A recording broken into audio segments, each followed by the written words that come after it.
നബി സല്ലല്ലാഹു അലൈഹി വസല്ലം നിയുക്തമായതിൽ പിന്നെ ഏറെ ഗൗരവത്തിൽ ചികിത്സിച്ച ഒരു വിഷയമാണ് ഈ ഒരു അനുകരണത്തിന്റെ വിഷയം. ഹജ്ജത്തുൽ വദാഇന്റെ വേദിയിൽ നബി സല്ലല്ലാഹു അലൈഹി വസല്ലം ജാഹിലിയ കാലഘട്ടത്തിന്റെ ഇത്തരം പാരമ്പര്യവാദത്തെ ഇല്ലായ്മ ചെയ്യുകയുണ്ടായി. പാരമ്പര്യവും പൈതൃകവും പറഞ്ഞ് പൂർവ്വപിതാക്കളുടെ വിഷയത്തിലുള്ള തീവ്രവിശ്വാസവും വികാരവുമേറ്റി അവർ കൊണ്ടു നടന്നിരുന്ന അന്ധവിശ്വാസങ്ങളും അക്രമങ്ങളും അന്യായങ്ങളും പലതായിരുന്നു. അവിടുത്തെ ഖുതുബയിൽ അലാ കുല്ലു ഷൈഇൻ മിൻ അംരിൽ ജാഹിലിയത്തി തഹ്ത ഖദമയ്യ മൗദൂഉൻ എന്ന് നബി സല്ലല്ലാഹു അലൈഹി വസല്ലം പ്രഖ്യാപിച്ചു.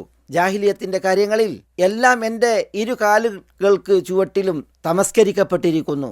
വദിമാ ഉൽ ജാഹിലിയത്തി മൗദൂഅത്തുൻ, ജാഹിലിയത്തിന്റെ രക്തപ്പകകൾ അതും തമസ്കരിക്കപ്പെട്ടിരിക്കുന്നു. വ ഇന്ന അവ്വല ദമിൻ അദഉഹു ദമു റബീഅത ഇബ്നുൽ ഹാരിസ് ഇബ്നു അബ്ദുൽ മുത്തലിബ് എന്ന് നബി സല്ലല്ലാഹു അലൈഹി വസല്ലം പറയുന്നുണ്ട്. അന്നത്തെ പാരമ്പര്യത്തിൽപ്പെട്ടതായിരുന്നു ഈ രക്തപ്പക. ഒരു ഗോത്രത്തിലെ ഒരു വ്യക്തി മറ്റൊരു ഗോത്രത്തിലെ വ്യക്തിയാൽ കൊല്ലപ്പെട്ടാൽ ആ പക തീർക്കാൻ ഒരാൾക്ക് പകരം കുറെ പേരെ കൊല്ലുക, ഒരാൾക്ക് പകരം മറ്റൊരാൾ കൊല്ലപ്പെട്ടാലും ആ രക്തപ്പക വേറെയും അന്യായങ്ങളും അക്രമങ്ങളും ചെയ്യാൻ അത് കൊണ്ടു നടക്കുക, ഇതും ഈ പാരമ്പര്യത്തിൽ ഒരു അന്യായമായിരുന്നു. ഹുദൈൽ ഗോത്രത്തിലെ ഒരു മെമ്പർ നബി കുടുംബത്തിലെ റബീഅത്ത് ഇബ്നുൽ ഹാരിസ് എന്ന വ്യക്തിയെ വധിച്ചിരുന്നു. മുലയൂട്ടപ്പെടുന്ന ഒരു കുട്ടിയായിരുന്നു വധിക്കപ്പെട്ടത്. അതിനാൽ തന്നെ ഹുദൈൽ ഗോത്രത്തോട് നബി കുടുംബത്തിന് വലിയ പകയായിരുന്നു. നബി സല്ലല്ലാഹു അലൈഹി വസല്ലം അതാണ് ഇവിടെ ഉദ്ദേശിക്കുന്നത്.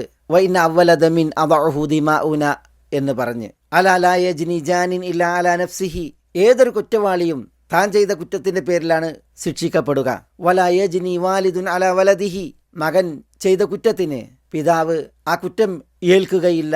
വല വലദുൻ അലാ വാലിദിഹി, പിതാവിന്റെ പേരിൽ മകൻ കുറ്റവാളിയാവുകയില്ല എന്നൊക്കെ റസൂലുള്ളാഹി സ്വല്ലല്ലാഹു അലൈഹി വസല്ലം പ്രസംഗിച്ചു. ലാ യുഖദു റജുലു ബി ജിനായത്തി അബീഹി വലാ ജിനായത്തി അഖീഹി, വാപ്പ ചെയ്ത തെറ്റിന് സഹോദരൻ ചെയ്ത തെറ്റിന് മറ്റൊരു വ്യക്തി പിടികൂടപ്പെടുക എന്നുള്ളതില്ല എന്നൊക്കെ പറഞ്ഞ് നബി സല്ലല്ലാഹു അലൈഹി വസല്ലം ജാഹിലിയത്തിൽ പൈതൃകത്തിന്റെ പേരിൽ തുടർന്നിരുന്ന അക്രമങ്ങൾ അന്യായങ്ങൾ അതൊക്കെയും അവിടുത്തെ കാൽ കീഴിൽ തമസ്കരിച്ചതായി പ്രഖ്യാപിക്കുകയുണ്ടായി. വിശുദ്ധ മദീനയിൽ നബി സല്ലല്ലാഹു അലൈഹി വസല്ലം സഹാബത്തിനോടൊത്തിരിക്കെ ബനു സഅലബ ഇബ്നു യർബു ഗോത്രക്കാർ ആഗതരാകുന്നുണ്ട്. നബി സല്ലല്ലാഹു അലൈഹി വസല്ലം തങ്ങളുമായി സന്ധിക്കാനും ബൈഅത്ത് ചെയ്യാനുമായിരുന്നു അവരുടെ വരവ്.